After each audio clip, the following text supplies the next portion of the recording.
You're listening to the Colts Blue Zone Podcast with Mike Chappell and Dave Griffiths. Inside the Fox 59 CBS 4 podcast studio, welcome to the Colts Blue Zone Podcast. Alongside our fearless producer, Matt Adams, who has recovered from the bubonic plague, I'm Dave Griffiths. Glad to have you here as we continue into the offseason, for the Colts at least, in the NFL, and perhaps touch a little bit on the playoffs and what's going on around the league as well. You know, this time of year, Matt, for teams that are out, you know, the elderly statesmen of the groups, they've been banged up throughout the year. They received some bumps and bruises. They might need a procedure here and there. So our own fearless elderly statesman, Mike Chappell, in a similar scenario right now. So we'll take Mike's thoughts on some things in the weeks to come. But for now, we're going to let him recover from his postseason responsibilities as well. But so it was just a procedure, right, Dave? Procedure, yeah, just a slight procedure. And we're expecting him back at 100% very soon here on the Colts Blue Zone Podcast. You can follow him, by the way, on Twitter at mchappell51. Read all his work online at fox59.com and cbs4indy.com. In the meantime, whenever something breaks, which we do anticipate something happening in the relatively near future, Matt, with the defensive coordinator position still open for the Colts.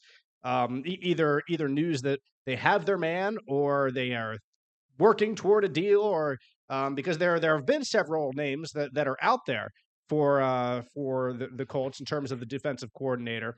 And let's see, reported candidates for that spot right now. We'll open up with Wink Martindale, the former Giants and Ravens defensive coordinator, who last season was the defensive coordinator at Michigan. Dennis Allen, the former Saints defensive coordinator and head coach, who was fired in New Orleans this past season for a disappointing year down there. Steve Wilks, who was fired by the 49ers last season, their defensive coordinator. Ephraim Banda, the safeties coach for the Browns. And Lou Anarumo, who was fired by the Bengals this season at defensive coordinator for them. So I'm not going to get too much into the defensive coordinator options, just because honestly, I haven't dug too deep into them right now, and I can tell you about all these guys have had success in the NFL before. I can tell you that Lou Anarumo, specifically in Cincinnati, like Joe Burrow went to bat for him and did not want him to be fired in Cincinnati because they had a lot of injury issues on that team this year, and that defense was ravaged, like absolutely ravaged. But it was good enough a couple years ago to get to the Super Bowl, you know. So that's not too shabby. And Wink Martindale's been in similar situations. Dennis Allen, that Saints defense was awesome. Really good. For years, yes. Before he became a head coach and then had more responsibilities, and then that just didn't work. And I've said this before, Matt, on the podcast. I'll say it again. Just because a defensive coordinator gets promoted to head coach and then gets fired, like that doesn't end your career at all. We've seen it plenty before. Wade Phillips, the first one that comes to mind, that was a longtime defensive coordinator that just didn't work out as a head coach. Currently, guys like Vance Joseph in the league right now, Brian Flores, like guys who did not work out as head coach for various reasons, still really freaking good defensive coordinators. Well, I always think, Rex Ryan was not a tremendous head coach. He had some success, but he was not like a great head coach, but he was a tremendous defensive coordinator. You see it all the time. Mm-hmm. Yeah. Buddy Ryan in Philadelphia, if we go way back. Way back. And a lot of these guys, kind of one of the common themes with them is this is a generalization, but these are sort of multiple look, aggressive defensive minds, which is under Eberflus and under Gus Bradley is not a thing that we really see much here in Indy. Right. So that could be a way that the Colts are looking to change things up in 2025. And that is something that Chris Ballard promised, at least said he was going to do in his postseason press conference. And we'll certainly get to that. But last year, one thing that unarguably needs to be better is the tackling. The Colts had the fourth most missed tackles in the league, according to Pro Football Focus, this past year with 170. And it was I don't even know if that number was enough, because you watch the games and then you'd see the stats after the game. You're like, 4 missed tackles? I think that I could remember at least 8 right now. Yeah, you know? it feels like they missed 170 between the Houston Texans and the Green Bay game just to start the season. Yeah, and then that's how they got dragged down to 32nd in the NFL in run defense so early, and had to work their way back at that throughout the year when they finished in the mid to upper 20s, I believe, is where it was. So anyway, so we'll keep our eye on the defensive coordinator. position over the next couple weeks, but I don't anticipate that being open too long. I mean, we're taping this on a Thursday here, the Colts Blue Zone podcast. It could be filled by Friday, like by tomorrow. And so that's another reason why I don't want to spend too much time on it, because then you want to skip through 15 minutes of our podcast. Right, No, exactly. we got plenty of other stuff to talk about. And none of these guys are guys that they have to worry about for, playoffs or anything like that for coaching. Right. And so, again, like that could still be coming. There could be guys who are in the playoffs that they're interested in talking to. So that could hold them off a little bit. That could hold up if they have somebody in mind. Yes. So the Colts will play the NFL's first ever regular season game in Berlin. The date and kickoff time and opponent are all to be determined. But the NFL announced that move for the Colts this year, just this past week. And so they played in Munich a couple of years ago. And now was it Frankfurt? Was it Frankfurt? I thought it was Frankfurt. Might have been Frankfurt. But yeah, it was Frankfurt because it was in the home of Frankfurt, Eintracht Frankfurt, the soccer, the football team, the German football team, football, of course. So yeah, you're right. Thank you for that. The NFL has played in Munich before, but it was Frankfurt that the Colts played in, and now it's Berlin. Like we said, the first ever NFL regular season game in Berlin, played at the historic Olympic Stadium in Berlin, where Jesse Owens made the famous gold medals in the Olympics before in the 1930s, I believe it was. So it goes way back. This stadium in Berlin that is and that now it's getting the NFL there. The league is holding I think it's up to 8 international games next season is the plan. And 3 of them are set in London, as is tradition. The Jets, Browns, and Jaguars are all going to be home games in London. And then they have another game scheduled in Madrid, in Spain, too. So we're going to get ready in the sports department for a nice long trip, I guess, Matt, assuming that we have money left over. It wasn't clear to me if they were actually playing 8 games this year or if they're just allowed to schedule up to 8. Right. And they've only announced the Colts and then the 3 other teams that are doing international games. Right. That is, yeah.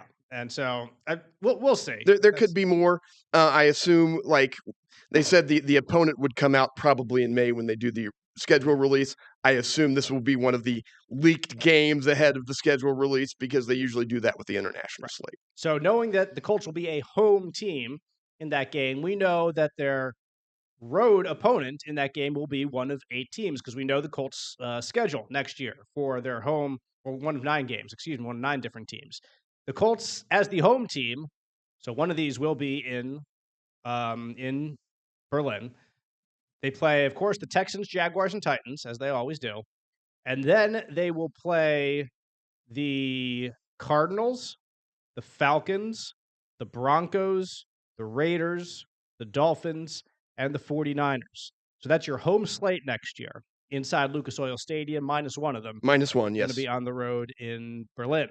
The road games, if you're planning a Colts road trip, we have games that we will travel to in Houston for the Texans, Jacksonville for the Jaguars, Nashville for the Titans, of course. Yeah, my traditional trip to Jacksonville. Looking forward to it already. The Chiefs, the Chargers, the Rams, so 2 in LA, the Steelers, and the Seahawks. So that's what's on tap for the Colts next year. When we look at that schedule, what teams are still playing in the playoffs right now? That would be the Chiefs and the Rams. Those 2. And the Texans. Good point. The Texans are still alive in the playoffs. I forgot about the Texans. Shouldn't forget about the Texans, who played really darn good football in their opening playoff game, by the way. They certainly struggled to finish the season, and if the Colts had actually beat them once this year, it would have made things rather interesting that final week.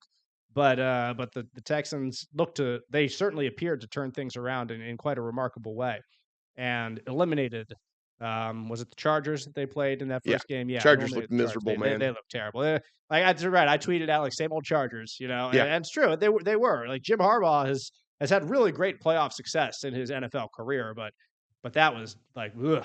It was a tough watch. It was. Unless you were if you're a Texans fan, you loved it. Even my buddy who's a Texans fan said it was a tough watch, especially in that first half. Some personnel notes for the Colts. Second team All-Pros Quentin Nelson and Zaire Franklin. Linebacker Cam McGrone, the Lawrence Central product, signed a 1-year extension. He's been a special teams, a key special teams player on the Colts for the past couple years. A guy they took away from the Patriots, I believe, a couple years ago. Maybe he was on their practice squad and they signed him to their 53-man. He's been here back in Indy ever since. Will Fries talked to Colts.com about his injury recovery, believes he's ahead of schedule, which is a great thing.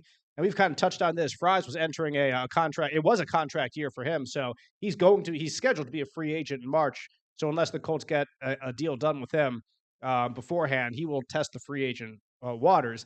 And with his situation, Matt, I wouldn't be surprised if he does test them, because if you're the Colts, like as well as he played at the start of this season, you're probably not going to offer him a 2 or 3 year deal just because this is a serious injury. Yeah, that he had. tibia. I think he had a broken tibia or something along those lines. Right, like that's not easy to come back from. And required surgery. He had to have surgery like the day of the game. Yeah, not just a procedure, a surgery. Yeah, I guess. Yeah, the serious kind. And so I don't think the Colts will be ready and willing to offer him the deal that he would jump at and say, let's go. Because he was had that not happened and had his play gone the way that it looked like it was going, he was probably lining himself for a pretty nice deal. I think so too. Yeah, very much. And even in that case, he might have tested the free agent absolutely market because the Colts just hadn't impressed him with what they had to do. So, like, not that I think any other NFL team is going to give him any significant contract, but you never know how desperate other teams out there are for a guard. It doesn't sound like they would be. But he certainly would be familiar here and know the scheme here and know the guys around him here. So like I think he comes back here in a Tyquan Lewis type situation, which is the player like example that we gave in the past. But excuse me. But yeah, he might not be, and we'll see. Glad to hear that he's ahead of schedule though. That things seem to be going well. And best of luck to Will as he continues his rehab and then hits free agency. Yeah, so those are the quick personnel notes from the Colts. But we will spend the majority of our time today talking about what Chris Ballard had to talk about as he gave his postseason wrap-up that he always does. And he did throw some shade out there to some Colts fans who, because he was sick early in the week on Wednesday, and he postponed it. And so people are stupidly thinking, oh, he's not going to face the music. He's not going to, like, that was never an option. No. You can be upset at Chris Ballard for how things have happened in Indy. He would never do that. No, absolutely not. Absolutely not. Not in his constitution at all. No. Like, he's going to get up there, and you might not like what he has to say and what we have to talk about. You might not like him, kind of trying to fall on the sword and accept some responsibility, but not all the responsibility you, the fan, want him to take. But being smarmy at him because he was sick, I think was backing down is not in Chris Ballard's nature. That was just not a thing. And so anyway, So anyway, he comes to the microphone on Friday, talks for 45 to 55 minutes, sometime in that range. Gets into a lot of different topics. A couple times took some blame, saying, hey, it falls on my shoulders. Extremely disappointed. I didn't create enough competition. I look deeply at a lot of things that we need to change. He talked about like the length of the mistakes throughout his history and how this year was different. Crappy lessons that he's learned. So I thought like there was certainly mea culpa in there. It was never passing all the blame. He seemed like he really wanted to take some upon himself, but there was one line from his press conference that was key to understanding, I think, what Colts fans will feel coming out of this press conference. And I have to find it because I printed out like all 6 stinking pages in size 8 font. Is that the complete transcription of his news conference? Yes, it is. Wow. So hang on. I got to find the exact line did I circle it somewhere? I think I circled it somewhere, but and now of course I can't find it as I'm talking and trying to find it, but it was something to the effect of like your actions over time will be what kind of confirms who you are. Or here it is. The proof comes with your actions over time. There you go. There it is. The proof comes with your actions over time. And I think Colts fans, Matt, will hear that and say, exactly. Been here for 8 years, man. Yeah, they'll say, that's why you shouldn't be here anymore. The proof is here. Your actions over time have led to this. Now, of course, Chris was asked to kind of defend himself a bit, and he does bring up some points from the past that he did well, for sure.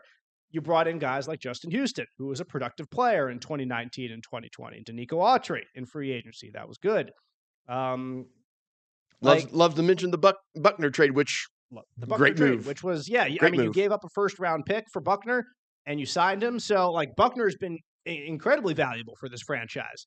I think that what fans would be upset that year, though, was the 2020 draft, that was a quarterback-rich draft. It had, Tua, it had Herbert. I think Burrow was going number one. There's no way you were getting up you to would never number one. gotten him, yeah.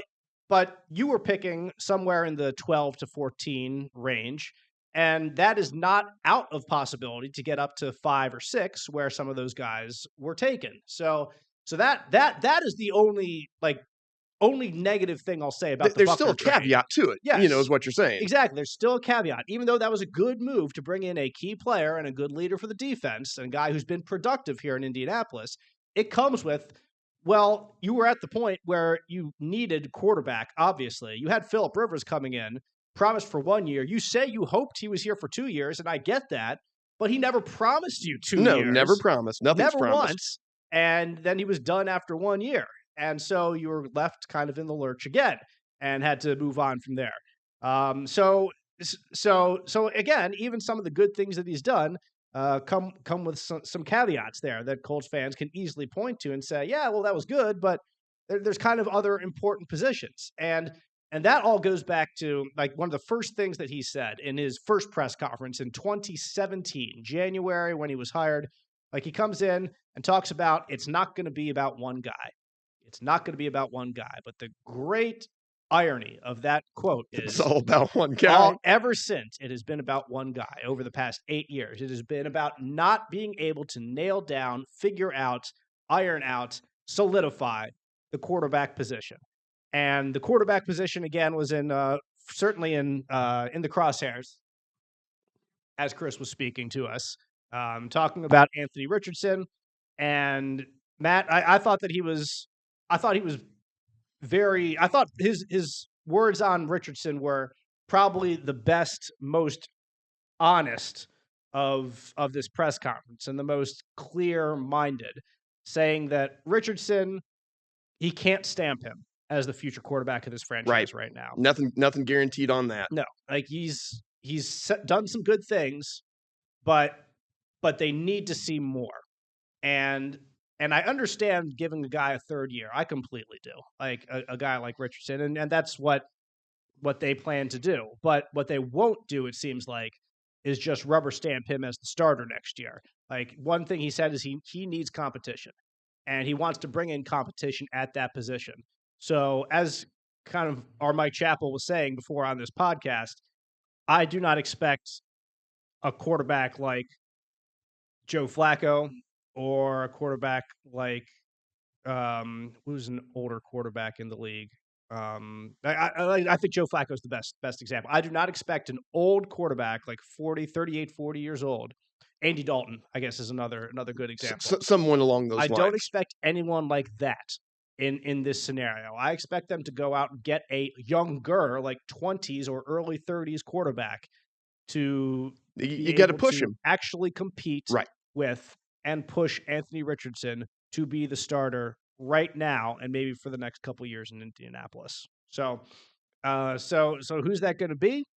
Sam Darnold certainly comes to mind as a guy that who knows what the Vikings are going to do after their exit in the first round. The Vikings, by the way, Matt, crazy. They lost 4 games this year. Early in the season, they lost back-to-back games against the Lions and the Rams. And now at the end of the season, they lost their last 2 games, last game of the season to the Lions, and then in the playoffs to the Rams. They lost 4 games all year to those two different teams. They've got to feel crazy. Terrible about how their season has ended. And it reminds me a couple years ago here in Indianapolis of Lawrence Central basketball. They lost 3 games all year. It was the 2020 season, so it was prematurely ended by COVID. But that Lawrence Central team was a really good team. They lost 3 games all year, all of them were to Lawrence North. Like they're big rivals. Oh, First of all. the team that you don't want to lose Exactly, to. which is just painful. But they beat literally everyone else all year long. They lost in the regular season to them. They lost in the Marion County tournament, and then they lost in sectionals to them. But like that could have easily been like a state championship type game between those two teams. They were that good. It was, but anyway, this is not a high school basketball podcast, and I'm not going to go too far down that rabbit hole. We'll stick with Anthony Richardson, and where the Colts are with Anthony Richardson, Matt, is a far different spot than they've been the last 2 years because instead of making the same mistake that they have made, and Chris Ballard seemed to admit that this was a mistake, immediately making him the starter, and ideally would like to sit him. Like they're not going to completely make him, hey, you're definitely going to be the starter this next year. He's going to have to work for it a little bit more. Yeah, it's really interesting because, his rookie year, we thought it was a good indication because team captains are voted on by the players. Right. So we thought this was a good indication. This guy came in, he kind of established his territory and he won over his teammates and he's the team captain. But now it sounds more like in retrospect that we kind of handed it to this guy when he wasn't ready to necessarily take the reins and earn that captaincy. Mm-hmm. And then they did it again this year as well.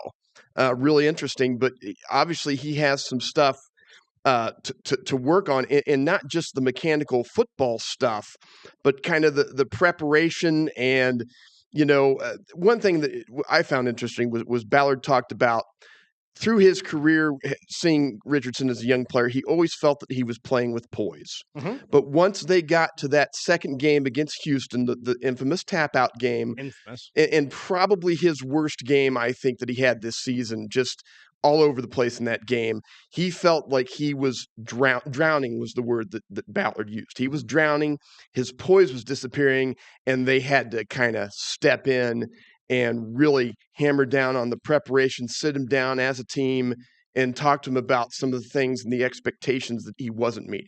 Yeah, and I think listening to that explanation, it makes a lot of sense. I think to me that to take him and bench him and sit him down. If you have a veteran quarterback who's drowning, you're like, okay, you've been here before. You have to work through it. For a 22-year-old who came into the league with less than 20 starts, less than 15 starts. Then that seems like more of a reasonable response from a coaching staff and a front office to just sit them down and be like, you're not going any further down this hole that you're tumbling into. Let's stop it here. It's okay. Get a foothold, and we'll climb out of it. And he did fairly well, and then beat the Jets when he came back with a fourth quarter drive, beat the Patriots with a fourth quarter drive.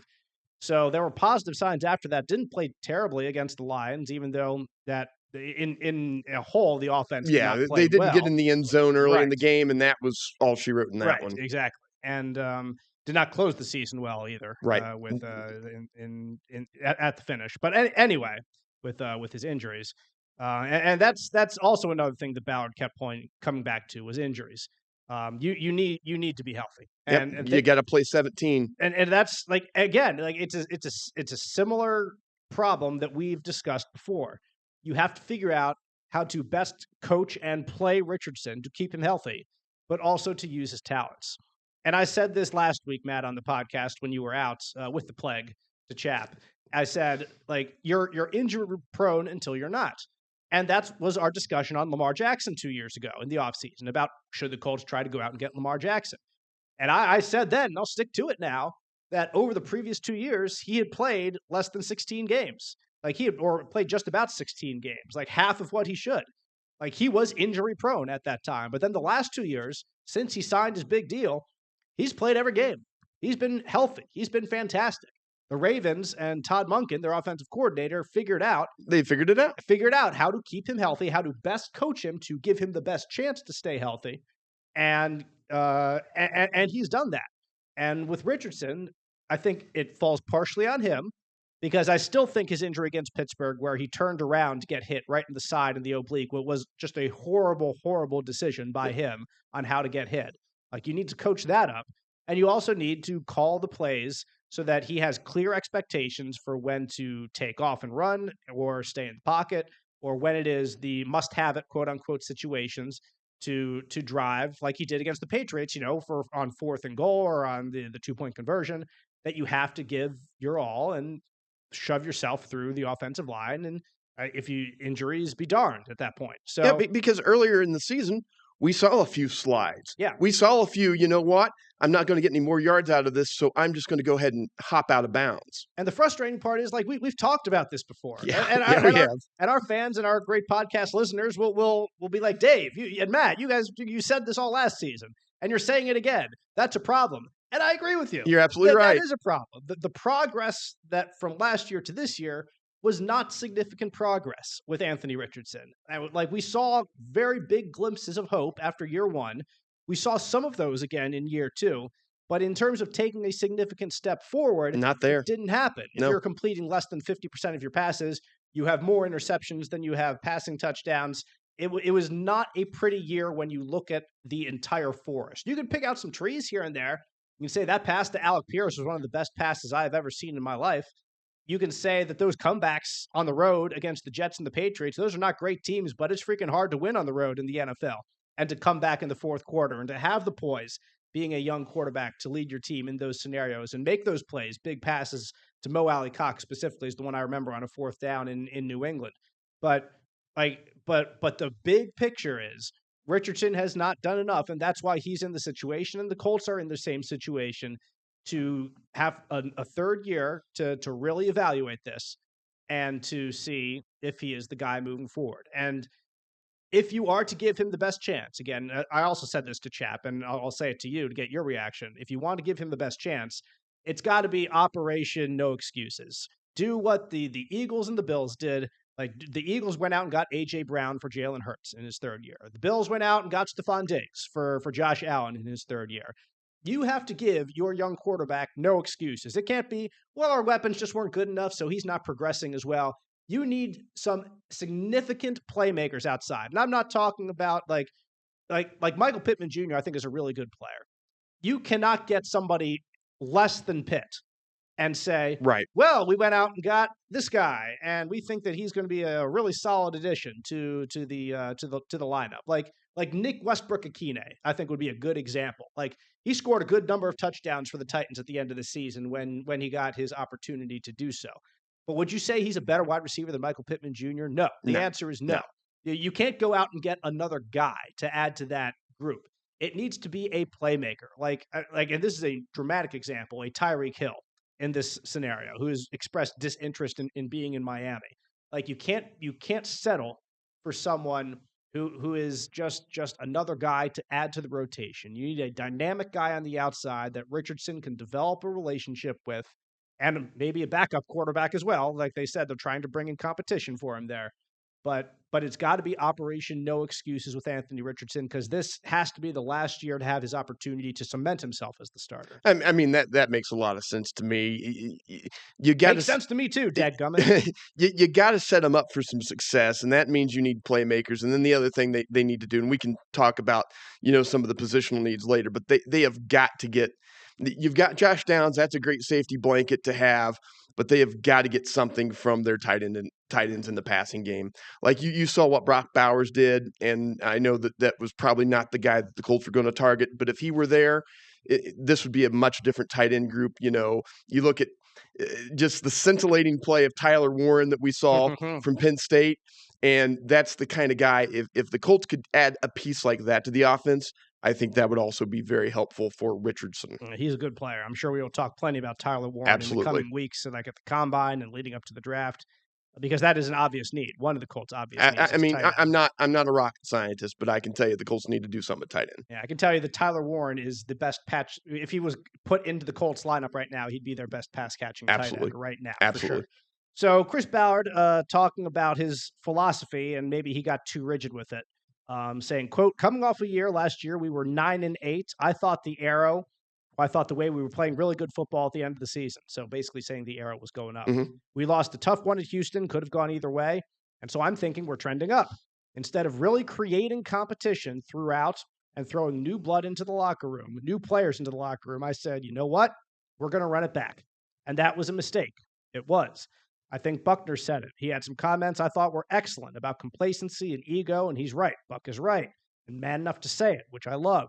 And his assessment was right. That falls on me. It does. I bet on that we can bring the players back and they would be be as upset about what happened at the end of the season last year, and they'd want to rectify it. At the end of the day, we were not able to.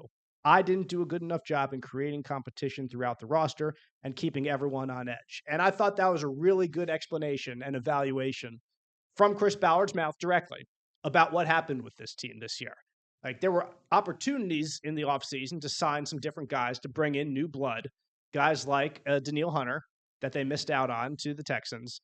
And there were things about L'Jarius Sneed possibly coming to the Colts as a cornerback as well. He was a Colt at one time. Yeah, at one point, yeah, absolutely. Exactly. Signed, sealed, delivered. Yep, done. But there were different reports at different times of them being interested in guys in free agency or via trade, and none of them materialized. Who they got in free agency was Joe Flacco and Raekwon Davis. And Flacco certainly was very important to have because he played a lot. Raekwon Davis, I can't think of one play he made this year. Like, he was in the middle. He was the backup defensive tackle. He probably had a couple tackles for loss. I don't have his stats in front of me, but I bet that he didn't do anything significant this year. I don't think he had any sacks. Maybe he had half a sack here and there. But literally, like, nothing comes to mind immediately that he did. Sacks. 0 sacks. There it goes in 2024. So, and that, like, not that he's really supposed to. He's a big guy. Yeah, he's a space eater. Yeah, 15 tackles. There you go. 1 tackle for loss. 1 for loss. That's it. I would have had to think of that one play specifically, and I can't do it. And 1 pass defense. There you go. Boom. He got his hands up. Got his big pull up and knocked down a ball. And I don't like. I don't want this to be like pour it on Raekwon Davis. This is more of a pour it on Chris Ballard segment. That's what, like, you added. Those were your marquee additions to this football team. Yes, you thought that you could run it back with the same team and with Anthony Richardson instead of quarterback. And have guys take next steps in their careers, like Alec Pierce did specifically this year, and then you'd be fine. And he was wrong about that, and he was proven to be wrong about that. And he admitted he was wrong about that. And he, as he also said during his presser, the positions where they did create some competition had great results for them, like Nick Cross, who they've been kind of waiting on, and he didn't have like the most fantastic season ever, but he had a solid season for him, and he earned his position in the defense. Alec Pierce, they brought in Adonai Mitchell in Texas because they wanted to get more out of Pierce. That created a little bit of that competition there for that number 2 spot in the wide receiver, and Pierce flourished with that. That he had his best season as a pro. So if you do bring in some competition, at least in those cases, it should produce some results for you. What Chris Ballard said about free agency looking forward is, I think, quote, I think we have to be able to do a better job identifying the free agents that we want to sign and then being able to close the deal on them. And that's up to me. It really is. It's not Mr. Irsay. He let me do what I need to do and my staff. We have to be able to do that. Again, yes, the exact problem that the Colts have had. Like, they need to be able to seal the deal on these free agents. You want Daniil Hunter? You better go get Daniil Hunter. Go pay for him. Like, you recognize that your team needs that addition. Like, you need a Daniil Hunter off the edge. And they didn't get him. So, okay, we'll run it back, and hopefully everybody trends up.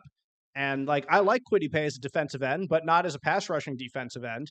Latu, you might have thought he's the best pass rusher in the draft, but Jared Verse over there in LA is the one going to the Pro Bowl. Yeah, he's the one that we saw making some highlight plays. Just returned a fumble for a touchdown in the playoff win, their opening wild card win. So and other guys like Quinyon Mitchell, the cornerback for out of the MAC, had a pretty darn good year in Philadelphia. Yep. So Terry and Arnold, heard that name a lot if you've watched a Detroit game this year. Lots of other guys were much, much, much more significant playmakers than Latu this year. Now, Latu, to be fair to him, I think he forced 3 fumbles this year. I believe it was 3. And he had 4 sacks, I believe it was at the end of the year. I've got the stats up. Yep, 4 sacks, 3 forced fumbles. But there weren't that's it. Like, four sacks is okay for your rookie, but if you have the best rusher in the draft, I think you would want to have at least 7. You want at least double 7, that, 8. right? Yeah, exactly. Yeah. I think so. And I mean, if Dwight Freeney can have 4 sacks in one game against the Eagles and kill young Dave's hopes and dreams of the win over the Colts back in 2002 or 2003, whatever year that was, then you also should be able to find a guy who's the number 1 rusher in the draft or the number 1 defensive contributor in the draft. And also going back to the draft, it goes back to this like being able to identify your needs and go and fix them. they identified another need in the draft. They needed a playmaker. They were trying to go up and get Malik Neighbors, but they did not offer enough. They simply didn't. And if you watch the is again something we touched on last week.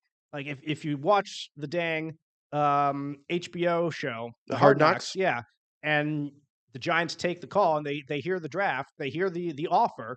Like I heard the offer and I was like, why? They sort of scoffed at it. No, like there's no way that's like, they enough. didn't even try to take it seriously. Not even going to entertain that. And like maybe they were going to take Neighbors all the time, but if you want to move up from 15 to 5.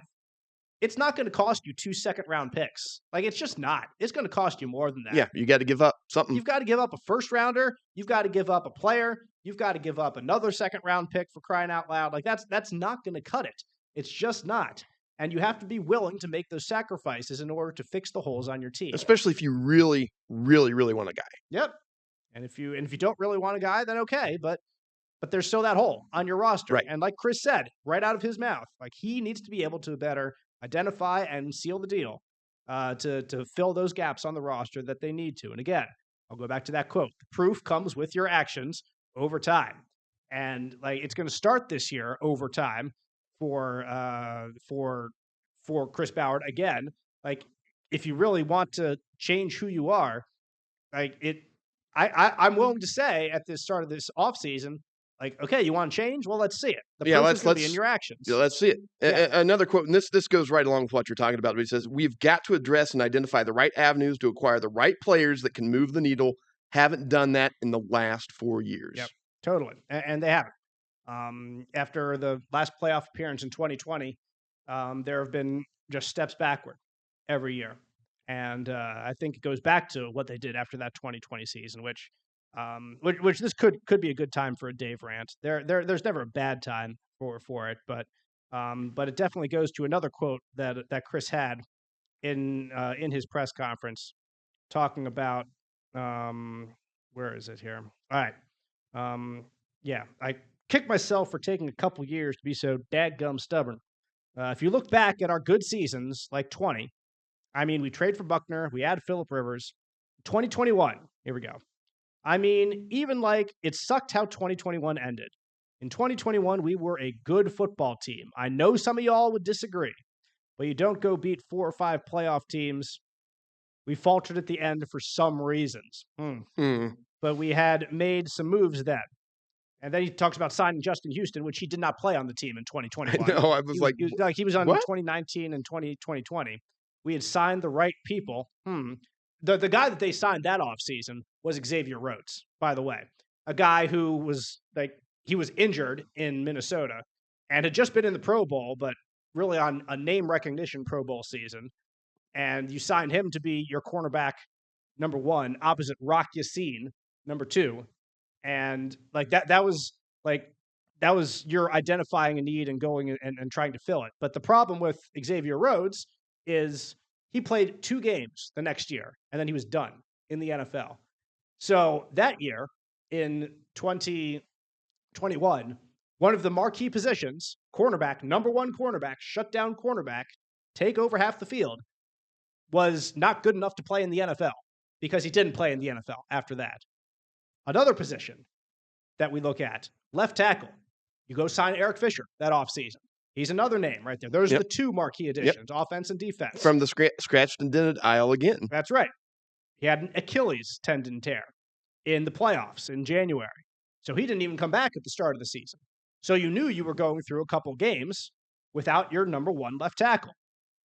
But when he came back, he turned into a very good run blocker because Jonathan Taylor goes for 1,800 yards that year. That entire line had a tremendous run blocking season, but not pass blocking. No, because he didn't have that explosiveness to get off. And you know why I know that he didn't have a good pass blocking season? Because he never played a game in the NFL again after 2021. True, he was done. Every other GM looked at his tape and said, well, he can run block, but can he pass block? No. So no, he's not going to be part of this team. So there's 2 marquee positions that you didn't have a dynamic number 1 top talented player. Cornerback, left tackle. Let's go to defensive end. You let Justin Houston go after that last year. He's gone. He's not there anymore. You can't include him in the 2021 team. Your leading sack man in 2021 was DeForest Buckner, who had 7 sacks on that team. That's it. Your leading sack man had 7 sacks. And I'm going to get the list here because I just uploaded the picture. Bibbidi bobbidi booyah. Here it is. After Buckner, who had 7, Al-Qadim Muhammad had 6 sacks. He was number 2. Kamoko Toure had 5.5. You add up all these, and their number of sacks, hang on, 7 plus 6 is 13, plus 9.5 is 22.5, plus 5.5 is 28, plus 1, 2, 3, 4, 5. They had 33 sacks. 33 sacks in an entire NFL season. That is not a good number. So you had no elite players going after the opposing quarterback. And yet Chris Ballard says 2021 was a really good team. Like 2021 was a good team because Jonathan Taylor had a career year and Shaq Leonard, then Darius Leonard, had a career year. Yeah, all kinds of turnovers. And Kenny Moore also had a very good season. He had 4 interceptions. He was a Pro Bowler that year. Like, you had guys at not the most important positions in the NFL at the time having career years. Like a Shaq, who's your weak side linebacker. Right. Like a running back, who I know running backs had a resurgence this year in the NFL specifically, but it wasn't the case then. And you look at wide receiver, another key position in the NFL. Which they have done very little. Do you know who the Colts leader in receptions and targets that year was, 2021? It was Michael Pittman Jr. Oh, okay. So he had 120. This was his second year in the league. Had 100 receptions? Yes, 100. He had 88 receptions. Oh, okay. For 1,082 yards, 6 touchdowns. It was, still to date, Michael Pittman Jr.'s best season in the NFL. According to ProFootballReference.com, they give an approximate value to players and how much they add to teams. And he has the best approximate value of any season in 2021. Do you know who the second leading receiver on the Colts was that year in 2021? I couldn't tell you. Zach Pascal. Zach Pascal was number 2 with 38 catches. So you go from 38 catches. 88 catches from Pittman down to 38 with Zach Pascal. Nyheim Hines and Jonathan Taylor each had 40. 40, by the way, the most catches Taylor has ever had in a season in his career. Mo Alley Cox, Jack Doyle, and then you get to finally T.Y. Hilton, who was injured a fair amount throughout that year.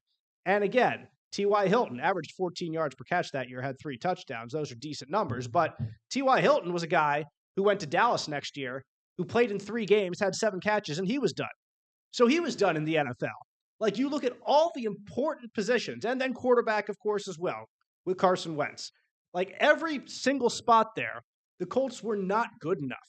And especially in areas where they literally lost players. Right, in premium positions. Premium positions. Like, Chris Ballard can say 2021 was a good team all he wants. I completely disagree with that sentiment. That team was not good enough. They had a good season. They had a good season for who they were, and they weren't good enough. Like, they had to have their best players had career years to lift up that team to almost get into the playoffs and to beat a couple of playoff teams. Chris is right in the fact that they beat a couple of playoff teams like San Francisco that year, who went to the NFC Championship game. But they also beat them in a monsoon. Absolutely, on the West Coast. Gross game. The level of competition, the playing field is kind of leveled in that sense. So I still think if Chris really looks back on that 2021 team and he can, in his eyes, honestly evaluate it as a good team, I think he is just wrong. I think he is wrong. That team had serious deficiencies at the most important positions in football. And you cannot expect a team to be successful for the long term when you don't have a left tackle who can pass block, when you don't have a pass rusher, when you don't have a number 1 cornerback. All these things lead to you having a subpar football team. And if you have great players elsewhere, they can lift you up as much as they possibly can. And that level for them was right about at the playoffs. And that's not the standard here. The standard needs to be competing in the playoffs, pushing for titles. And that team was like, Chris saying that they had a good, when he said that, I was just shaking my head. I was like, man, you still don't get it. If that's really your standard, that's your standard of almost making the playoffs, being a really good team. And they did struggle down the stretch for specific reasons, which I think that I've outlined here on this podcast before. And I don't agree with him, not for 1 second, that the 2021 team was a good team. And like I said, if he continues to think that, I think his tenure in Indianapolis is numbered and it will be over after next year, whatever happens. Well, and I mean, not to beat a dead horse, but if it was a good team, they would have made the playoffs. Oh, that too. Right? they would have gotten there and they would have made some noise, and they didn't do either of those things. All of those things. So they would have figured out a way to do that. And I'm not gonna talk about the quarterback because I've said too much there already, and I'm sure people get tired of me here talking about it. But there was a specific reason to bring up the 2021 team there. No, he mentioned it, and he mentioned Wentz during his news conference last week. Yep. So that's on Chris. That's on Chris bringing it up. So you all can thank Chris. Send your emails to cballard@colts.com. I don't know if that's his email, and I probably hope it's not now that I've said it. It shouldn't be. It shouldn't be something obvious like that. But anyway, I think one other thing that we should touch before we wrap things up is the culture question. And the perceived problems inside the building. Yeah, he talked about distractions and all that type of stuff. That's another good one about Zaire Franklin. Going up to Zaire and saying, "Can't win with distractions." That was his message to us in this post-game press conference. He said, "Zaire, he won't tell you everything, but he will say, Chris will say, you can't win with distractions." What does that tell me? That doesn't tell me that Zaire's gone by any stretch. I think that he still likes him, but it does mean that podcast is done.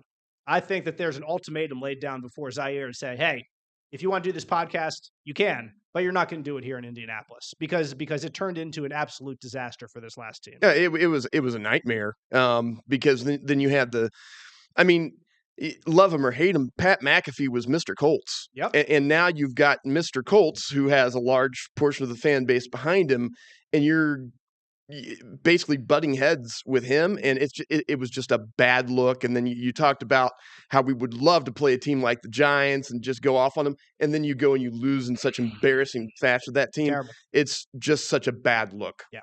Other than that, Chris Ballard said he was respectful of DeForest Buckner, as I mentioned earlier here, for his thoughts and expressing them on the team, but for the anonymous player that spoke to the Athletic/New York Times, he was less effusive in his praise. not quite as praiseworthy. Not so happy. One thing I'll say, quote to Chris Ballard, is at least all but one player put their name on it. The one that didn't put their name on it, that's even more damning on me because that chicken bleep wasn't man enough to put his name on it. That is losing football. And here's again where I'll disagree with Chris Ballard. And this may be just the journalist in me. Anonymous sources are really important for finding out what's going on behind closed doors in organizations that are faulty. And right now, the Colts are a faulty organization. They just are. They haven't. There's dysfunction there that we didn't necessarily think was as bad as it has gotten. They haven't won the division, which has been the worst division in football over the past decade. They haven't won it in the past decade. There are things wrong in that organization. And sometimes you need anonymous sources to come and tell you what's what without fear of putting their name on it. And that's what happened here. For him to say that that's indicative of the culture, that's a result of the bad culture, I think he's kind of right. It's a result of how bad the culture has slipped to. That you need to have anonymous sources. It's an indication that your culture is not great. It's not that those guys this anonymous player made the culture bad. It's that the culture has been bad, and you're the leader of this team. As the general manager, you're the one ultimately responsible for building the culture. And that's what it's become. Right. And it got to the point where that player felt like he had to say something. It's more indicative of how Chris Ballard has built this team. And I think Chris, in some ways, even that we talked about earlier, admitted to it, about his mistakes, about not holding people accountable, by not bringing competition in, by just rubber stamping them as starters and saying, let's go run it back. And he admits it. There were problems that were made.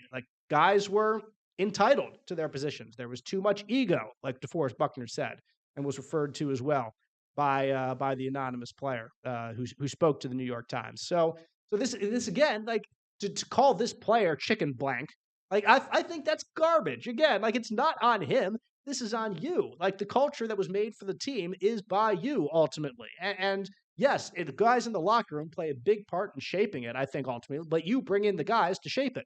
And the guys that you brought in are not good enough. So ultimately it's on you to make sure they're better. So I that's another thing that rubbed me wrong about what he said, is trying to blame an anonymous player for coming out with their thoughts. But like I said, fans listening might disagree, might be on Ballard's side of that one. That could be just the journalist in me thinking that that's that's garbage. But anyway, those were that's kind of the end of my thought there. And you do wonder, is this player A or whatever?